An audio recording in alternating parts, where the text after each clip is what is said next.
Welcome back. The impeachment push. Public hearings are over, but lawmakers are not finished, of course. Sources telling Fox News potential articles of impeachment could include abuse of power, bribery, contempt of Congress, obstruction of justice. But voters not so convinced. A new Emerson poll shows support for impeachment is waning, with 43% of voters now supporting it, down from 48% last month. Independent voters only support it 34%, opposed to 39% last month. Joining me right now is former Connecticut Senator, United Against Nuclear Iran Chairman, and former Democratic Vice Presidential candidate Joe Lieberman. Senator, it's always a pleasure. Mine, thank you. Thanks so much for joining us. Let me get your reaction to the hearings this week and the last 2 weeks, these public hearings, and where you think this impeachment situation is going.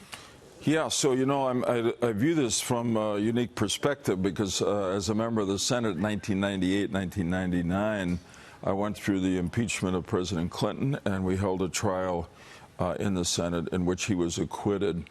So it seems pretty obvious that the House, particularly after the testimony they got in the last couple of weeks, will impeach President Trump. It will be, unfortunately, but almost totally a partisan vote. I was about to say, but probably exactly what the framers thought when they put the impeachment clause in. And then, by any rational prediction, barring some shocking new revelation, the Senate will acquit President Trump. They will not convict him. I do want to say, with regard to those numbers you put up, that public opinion matters here. And, you know, during the Clinton impeachment, I went back and spent a lot of time looking at the constitutional history. The founders intended impeachment to be used very rarely because the election, the power of people in our democracy to choose their leaders, was to be the ultimate test of authority, and you'd only want Congress intervening in between elections when basically they felt that a president was no longer fit to lead the country. Yeah. So it's a high standard. This is only the fourth time in our history, but public opinion matters in that way. So practically speaking, Senator, if President Trump gets impeached in the House and then he's acquitted in the Senate, what does that mean? He goes on and he continues being the president and then has an election next year? Absolutely. That's exactly what happens. It's up to the public, the citizenry, to decide whether anything that came out during the impeachment process affects their vote. But really, in a way, that's the way the founders of our country intended it, that ultimately this is all about elections. It's incredible what vitriol is out there, by the way. It is. We had another debate this week, and former President Obama speaking to donors in California this week, saying that Democrats need to, quote, chill out, unquote, about the 2020 field and should instead focus on beating President Trump. Obama making several comments about the state of the Democratic Party, warning the party about moving too far to the left. We've spoken about this in the past. Why has this party moved so far to the left? Well, I mean, the good news here is that President Obama said what he did. You know, a lot of people saw him as a liberal Democrat, probably is a liberal Democrat, but he's more of a center-left Democrat, a kind of reformer than what I might call some of the revolutionaries who are running in the Democratic primary, and really would change a lot of our system.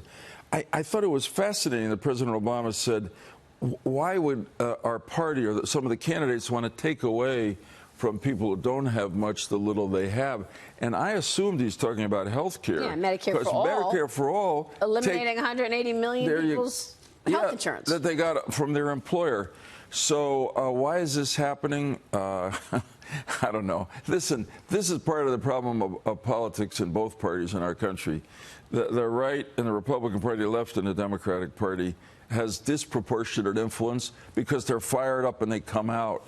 The center-right, center-left Republicans and Democrats and independents have the power. In my opinion, they're a majority to elect somebody who will actually work with the other party for the good of our country, like Clinton and Gingrich did together. Clinton and Gingrich did. And Reagan and Tip O'Neill. I mean, that's not so long ago that happened. It's hard to look at this and think that anything gets done with the hatred between the two. I got to get to Israel. I want to ask you about China as well, but Israeli Prime Minister Benjamin Netanyahu indicted on corruption charges yesterday. This amid an already deadlocked political system. Your reaction?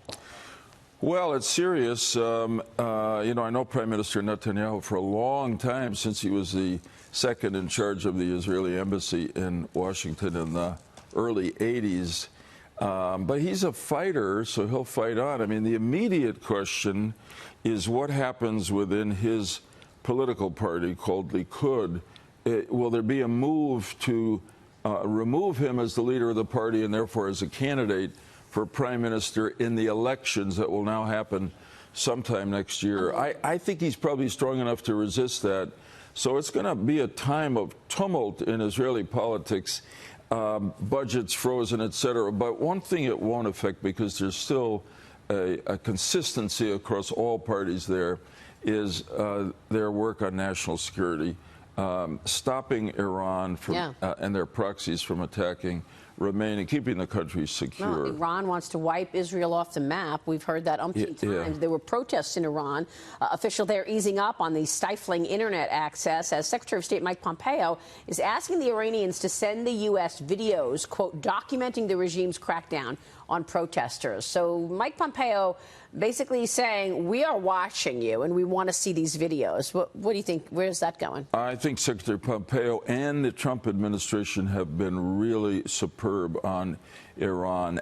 The breaking out of the bad nuclear agreement by the administration, the imposing of tough economic sanctions on Iran, is exactly why there's so much unrest in Iran. There's always been unrest there because the people feel suppressed. They don't have economic opportunities. They don't have freedom. I believe, from sources I have, that a lot of people who were protesting in the streets, just asking for lower gas prices, were actually killed by the government in Iran over the last week. So I think we've got to keep the economic pressure on. I hope that the Europeans will join America in the maximum pressure economic campaign, and eventually the mullahs who run Iran are going to have to decide either to come back and sign a better nuclear agreement, or they're going to face an uprising from the people that will push them out of power. Real quick reaction from you on China. President Xi Jinping overnight speaking to a small group. Apparently it was a dozen people or so, and that includes former U.S. government officials. Hank Paulson and Gary Cohn were in the room when Xi Jinping said the following: "We want to work for a phase one agreement on the basis of mutual respect and equality, but when necessary, we will fight back. We have been working actively to try not to have a trade war. We did not initiate this trade war, and this is not something we want." Responding to some questions, is this the right way to approach China with the tariffs, or is there something more? How do you see things? Yeah, so I was encouraged by President Xi's response. All those American leaders are over there for an economic forum. So I thought that was good, because President Xi wants an agreement.